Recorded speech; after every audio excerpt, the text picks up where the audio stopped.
Bu Mingbuloq tumani orqali Pop tumanini Andijon viloyati bilan bog'lovchi muhim avtomobil yo'li. Notekis qoplamasi sabab yillar davomida haydovchilarga noqulaylik tug'dirgan ushbu yo'l zamonaviy talablar asosida qayta qurilmoqda.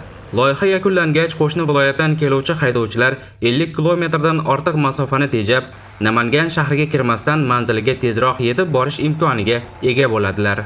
Mustaqilligimizdan beri bu yo'l keng ko'lamli ta'mirlash ishlari bajarilmagan, haydovchilar uchun ancha noqulaylik tug'dirayotgan yo'llardan biri bo'lgan. Ta'mirlanishdan asosiy maqsad oldinlar haydovchilar Andijon, Farg'onadan To'raqo'rg'on, Chus orqali Popga o'tib Toshkentga ketishgan. Hozirgi kunda bu yo'l joriy ta'mirlashlar bajarib yakunlaganimizdan keyin bu yerda ancha masofa qisqaradi. Mingbuloq orqali Popdan Toshkentga chiqib ketishadi.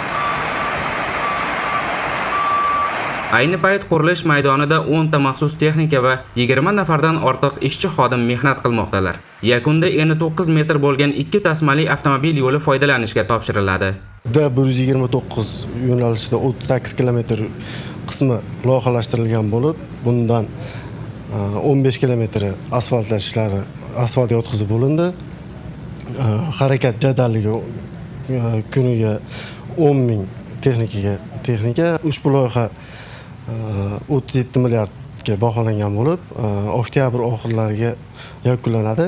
Yangilangan ushbu yo'l hududlar o'rtasidagi transport qatnovini yanada yaxshilab, harakat xavfsizligi va qatnov qulayligini oshiradi.